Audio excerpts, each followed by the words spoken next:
On with the video. This is an emergency. Please stand by.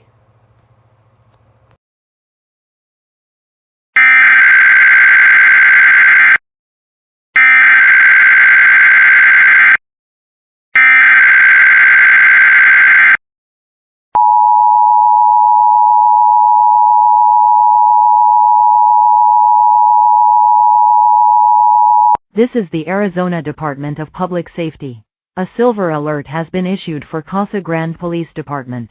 Casa Grande PD is looking for 77-year-old Wayne Larson, white male, last seen driving a blue Nissan Rogue.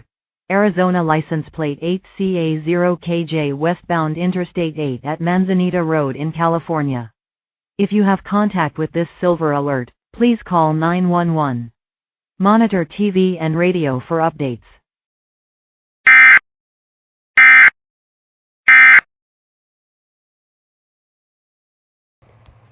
Please stay tuned to news, radio, and television outlets for any information about this silver alert.